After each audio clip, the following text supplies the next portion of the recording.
Hello. It's Raimi. I am so excited about this video. It is finally time to read When Dealing with Dragons by Dana Swift. Probably the coolest book I own. A bound manuscript. It's coming out June 30th, so very, very soon. I would love to finish reading this before the release date. When this came in the mail, I was so flabbergasted. In the most sense of the word, I could not believe that I was picked to receive this book. Ever since watching The Devil Wears Prada for the first time, in the scene where she gets the bound manuscripts of Harry Potter for the twins, I have just thought, like, that is the coolest thing ever. Could you imagine having a bound manuscript, getting to read this story before anyone, and nobody knows, like having a little secret bound up? When this was sent, I feel like I really peaked. I feel like I really peaked with the whole bound manuscript callback to the first time learning about what that is. Now being in the book sphere, knowing more about process and everything, like this is just such a gem. I wanted to read the description because it is out now. When this came to my doorstep, there was not a full description, but it involves dragons. I also love the little tropes though put on the front. I think that is so exciting. Bonding with dragons gave humans magic to craft metal. Now 2 school rivals have to work together to protect a priceless secret, all while fighting their growing attraction for each other. Copper crafter Farron Walsh is set on following her father's footsteps to become a dragon veterinarian. The only thing more powerful than her love for these magnificent creatures is her hate for those who exploit them for their precious metal. That includes her classmate, an arrogant dragon racer named James Murphy, whose silver crafting family represents the worst of human greed and dragon abuse. No dragon abuse here. Plus, he's the biggest competition for the college scholarship she desperately needs. When James strong-arms his way into interning at her family's dragon sanctuary for the summer, it puts everything at risk. She's hiding a secret that could not only change her life, but their society as a whole. And James, trying to find refuge from his controlling father, harbors his own secret, years-long crush on Farron. Stop it right now. It sounds so good. Oh my gosh, I am so freaking excited. We need to get on reading this book. I can't even believe that I'm cracking this bad boy open. I've been waiting for the perfect time to read it, and now is the perfect time. Oh, I already love it so much. Chapter 1, When You Save the Boy You Hate from Certain Death. It's amazing.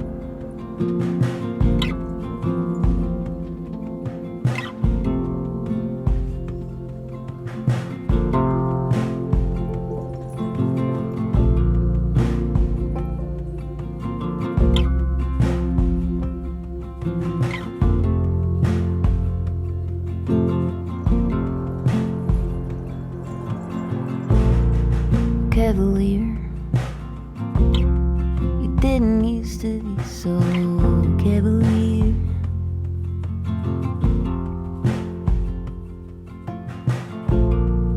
Cavalier, you didn't used to be so cavalier.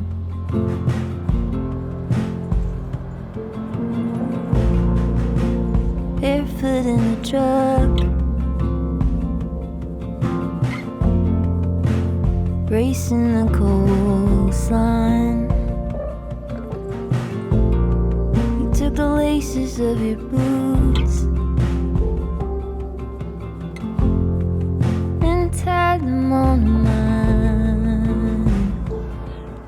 My first official update, 12:25 a.m. I am on chapter 10, page 70. I do have this on Kindle as well, so I'm going to be taking it to bed with me. At the end of chapter 9, I literally got teary-eyed because of the situation happening, and the male main character creates a safe space for our female main character, and it was so precious and sad and wonderful all at the same time. Our male main character is James and our female main character is Farron. I think that's how you say her name. Farron, F-A-R-R-E-N. The conflict between the two, the like push and pull between them is like really, really good. Our female main character is sweet.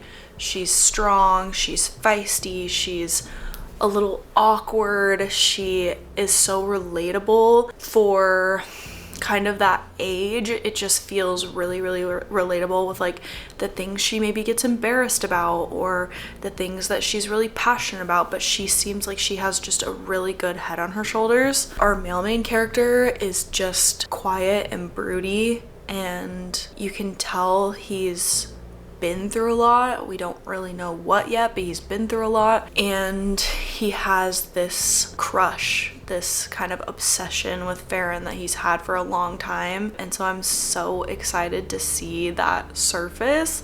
Oh my gosh, and this is like the first crumb, and I am so here for it. I really like her writing. You just dive right in. There's no like, so we meet our main character, her name is Farron, blah, blah, blah. No, like it is like you hit the ground running. Also, the magic system in here, we're just really getting little tidbits of it. I'm so excited to see it like really executed. It has to do with the dragons and it has to do with metal, and it is such a unique magic system, and I really, really enjoy that.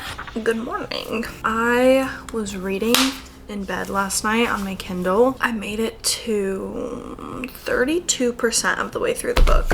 I need to find my spot in the physical book. Oh, I got to chapter 16. Okay. We're making our way downtown, okay?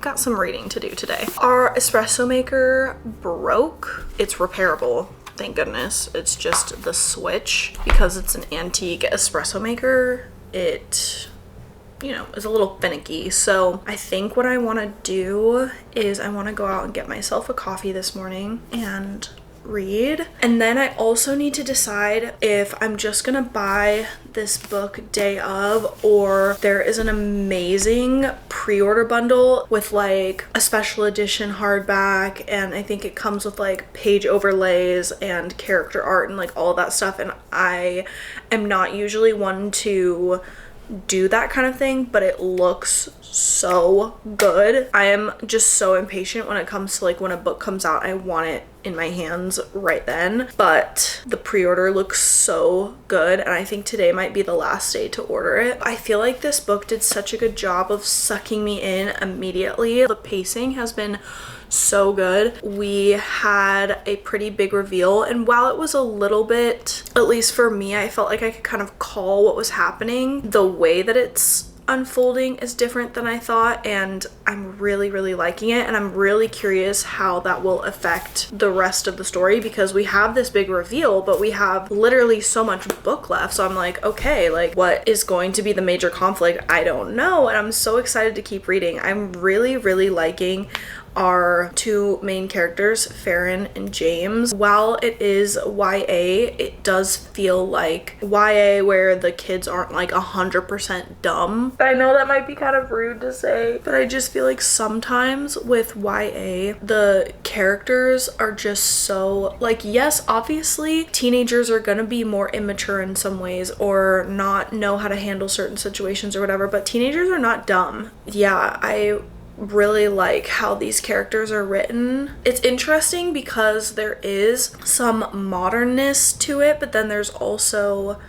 it feels a little bit more not modern. So they have cars, they have phones, but they also like do dragon riding and have like dragon sanctuaries. All of the advancements are due to this metal magic, not like, so it's just interesting. It's a very interesting and unique world, and I'm really appreciative of that, because I feel like so many fantasies and romanices can feel really copy paste or rinse and repeat. This doesn't feel like that at all. Close up to my ear, every moment spent, I know you were sincere, and that every word you meant, cavalier.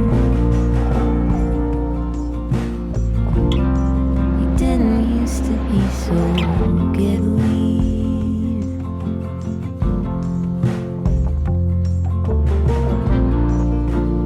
weird. Didn't used to be so cavalier.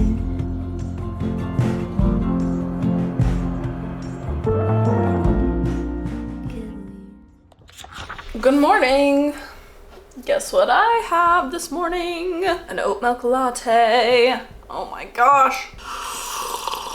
It is so good. My husband fixed the coffee maker. Oh, how I missed that thing. Oh my gosh. I don't want to even set it down because I want to finish it, and I just microwaved it because I'm such a slow coffee drinker. But I was reading the Kindle in bed last night and I got to 80%. And I'm just so curious because we got like this kind of unexpected twist. We're kind of in the height of the action right now. So I need to see what the freak is happening, but I could not keep my eyes open any longer last night. I think it was like 1 a.m. when I finally was like, I can't do it. I'm gonna drink my coffee and maybe we're gonna finish it right now. I don't know. Sad day. I missed the pre-order. I didn't even think about it. Like, I was reading and I was just so engrossed in reading that I went to bed not even remembering that I had to pre-order before midnight last night. So instead we're gonna go to the bookstore and we're gonna buy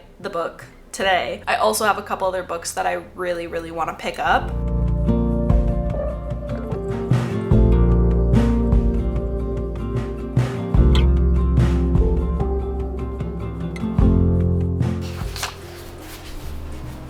Oh, it's getting so good.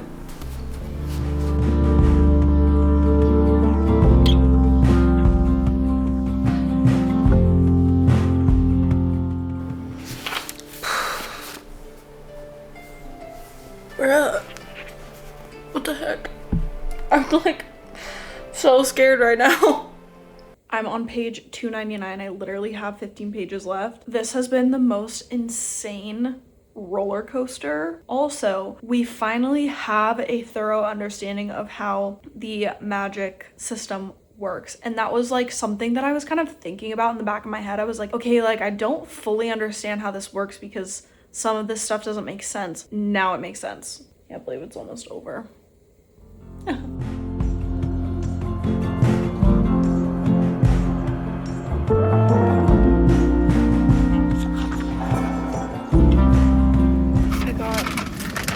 Some sustenance before we do our book shopping because I can't be low energy for this. You know what I'm saying?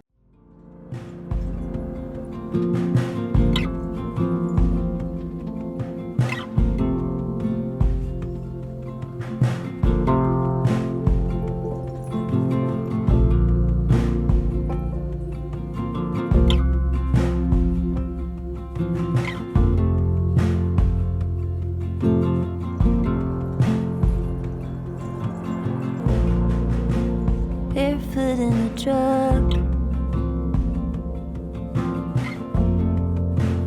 racing the coastline. You took the laces of your boots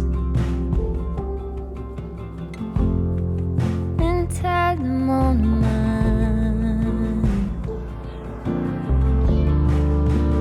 close up to my ear.